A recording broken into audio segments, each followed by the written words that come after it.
Hello दोस्तों, मैं संतोष कुमार वाजपेयी आपका SB math and science YouTube channel पर स्वागत करता हूं। आज मैं पहला वीडियो यूट्यूब पर अपलोड करने जा रहा हूं और हमने सबसे पहला टॉपिक आपको पढ़ाने के लिए ज्योमेट्री का चुनाव किया है। और जहां तक मुझे मालूम है कि ज्योमेट्री लोगों को समझने में बहुत परेशानी होती है, लेकिन वो उसका कारण ये है कि आप उनमें पहले से बहुत बारीकी से पढ़ाई नहीं की है। शायद वजह ये है, अगर आप एक एक टॉपिक को अच्छी तरीके से समझेंगे तो ज्योमेट्री आपके लिए बिल्कुल बच्चों का खेल हो जाएगी। और वास्तव में ज्योमेट्री समझना बच्चों का ही खेल है। और हम वादा करते हैं कि आप भूल कर दिखाना कि किस तरीके से आपने ज्योमेट्री सीखी थी और क्या आप भूल पाएंगे। हमको नहीं लगता कि आप भूल पाएंगे। तो अब हम आपको ज्योमेट्री चालू करते हैं। आपको पता होगा ज्योमेट्री मीन्स ज्यामिति, वैसे इसको रेखा गणित भी कहते हैं, रेखाओं के गणित, और इसके जनक यूक्लिड को माना जाता है। ज्योमेट्री में हम आपको कौन कौन से टॉपिक पढ़ाएंगे ये पहले से ही बता देते हैं। आपको जो पढ़ना है टॉपिक, उनमें नंबर फर्स्ट रेखा और कोण, लाइन्स एंड एंगल्स, त्रिभुज, ट्रायंगल्स। तीसरा टॉपिक है चतुर्भुज, क्वाड्रिलेटरल। चौथा वृत्त, सर्किल। पांचवा बहुभुज, पॉलीगॉन्स। ये आपको पढ़ना है। आज हम आपको रेखा और कोण बताने जा रहे हैं। तो रेखा और कोण में सबसे पहले हम आपको रेखा के बारे में बता देते हैं। रेखा एक ऐसी लाइन होती है जिसका कोई एंड पॉइंट नहीं होता, मतलब कि वो दोनों तरफ बढ़ सकती है। अब अगर इसी लाइन में कोई दो एंड पॉइंट दे दिए जाएं तो उसके बीच की दूरी को हम रेखा खंड कहते हैं। उसके बीच की दूरी को रेखा खंड कहते हैं। यदि किसी रेखा का पहला पॉइंट एंड पॉइंट है और फिर वो इस तरीके से रेखा बढ़ रही है तो उसे हम किरण कहते हैं, रे कहते हैं। रेखाएं कई प्रकार की होती है। वक्र रेखा, स्ट्रेट सीधी रेखा, स्ट्रेट लाइंस। अब अगर हम रेखा युग्म की बात करें तो रेखा युग्म में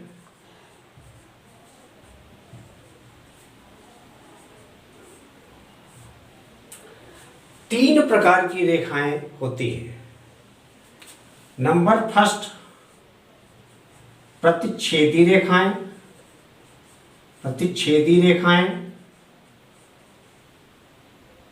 सेकंड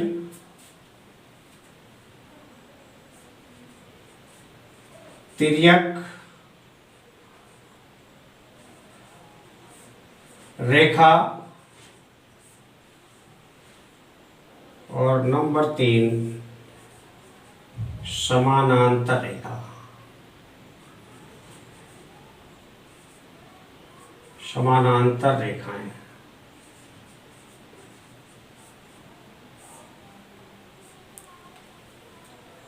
प्रतिच्छेदी रेखाएं क्या होती हैं? प्रतिच्छेदी रेखाएं यदि दो रेखाएं, ये एक रेखा है ए बी और ये एक रेखा है सी डी, अगर ये दोनों रेखाएं किसी पॉइंट ओ पर एक दूसरे को काटती हैं तो इस प्रकार की रेखाओं को प्रतिच्छेदी रेखा कहते हैं तथा इस पॉइंट को प्रतिच्छेद बिंदु या पॉइंट ऑफ इंटरसेक्शंस कहते हैं। इन रेखाओं को प्रतिच्छेदी रेखाएं कहते हैं। अब हम बात करते हैं तिर्यक रेखा। तिर्यक रेखा क्या होती है? जब दो रेखाएं दी होती है और उनको कोई तीसरी रेखा दोनों को काटती है तो उस रेखा को तिर्यक रेखा कहते हैं। यदि कोई दो रेखाएं दी हैं पहले से और उन दोनों रेखाओं को कोई एक रेखा काटती है तो उसे तिर्यक रेखा कहते हैं। अब हम बात करते हैं समांतर रेखाओं की। समांतर रेखाएं उन रेखाओं को कहते हैं जो रेखाएं एक दूसरे को कभी नहीं काटती, अर्थात इन रेखाओं के बीच की दूरी हर जगह पर बराबर रहती है और इन्हें हम कहते हैं समांतर रेखाएं। अब हम आगे इन समांतर रेखाओं के गुणों के बारे में पढ़ेंगे। पहले अब हमें आपको कोण के बारे में बताना है। अब हम बात करते हैं कोणों की। तो जो कोण होते हैं वो साधारणतः आप लोग 5 प्रकार के कोण पढ़ चुके हैं और आपको मालूम भी है। जैसे कि पहला होता है न्यून कोण। न्यून कोण को इंग्लिश में एक्यूट एंगल कहते हैं। और इस न्यून कोण का मतलब क्या होता है ये समझ लीजिए। न्यून कोण का मतलब होता है ऐसा कोण जिसकी माप 90 से कम, 0 से अधिक हो, ऐसे कोण को हम न्यून कोण कहते हैं। अगर आप ये समझना चाहते हैं तो ये समझ लीजिए कि अगर ये लाइन है और इसके ऊपर कोई सीधी लाइन खींची हुई है तो ये 90 डिग्री का एंगल होता है।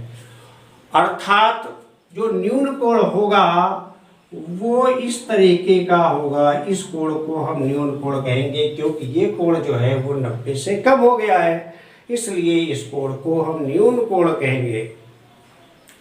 अब हम बात करते हैं दूसरे कोण की। दूसरा कोण होता है अधिक कोण। अधिक कोण को इंग्लिश में ऑब्ट्यूज एंगल कहते हैं।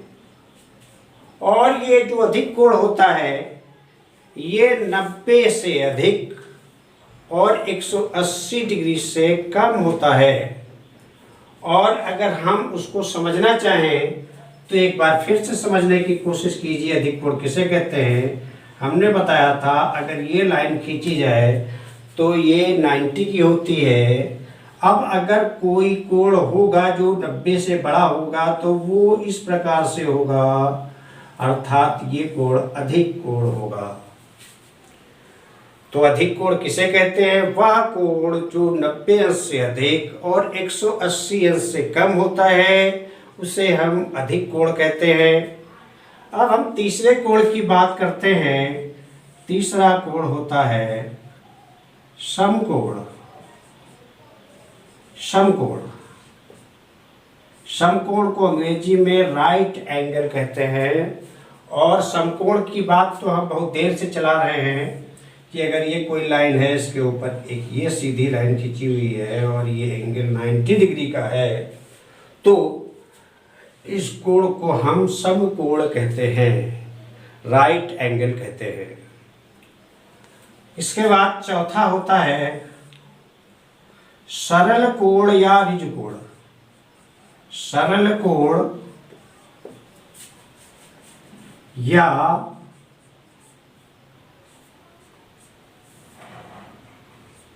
ऋजु कोण। ऋजु कोण। सरल कोण या ऋजु कोण क्या होता है? यदि कोई लाइन सीधी है और उसके किसी बिंदु पर हम कोण को देखें तो वो 180 अंश का होता है, 180 डिग्री का होता है। और इस प्रकार के एंगल को हम स्ट्रेट एंगल अर्थात सरल कोण या ऋजु कोण कहते हैं। 180 डिग्री के कोण को हम सरल कोण या ऋजु कोण कहते हैं। नंबर 5 होता है ब्राहट कोण। ब्राहट कोण, ब्राहट कोण को अंग्रेजी में रिफ्लेक्स एंगल कहते हैं। जिस कोण की माप 180 डिग्री से भी अधिक हो उसे हम ब्राहट कोण कहते हैं। एग्जाम्पल के लिए ये एंगल 180 का दिख रहा है। अब अगर इस लाइन को हम थोड़ा नीचे कर दें ऐसे, अब ये लाइन यहाँ से नहीं जा रही है, अब ये ऐसे हो गई, तो अब ये एंगल 180 से बड़ा हो गया, ये हो गया एंगल। और इस तरीके से AOB एक ऐसा एंगल है जिसे हम ब्राहट कोण कह सकते हैं और इसकी माप 180 अंश से अधिक है। ये एंगल तो हम लोग पढ़ चुके हैं, लेकिन अब इसके आगे हमें और बहुत सारे कोण पढ़ने हैं जिनकी हमें आवश्यकता होने वाली है, लेकिन वो कोण हम आपको अगले वीडियो में पढ़ाएंगे दूसरे क्लास में।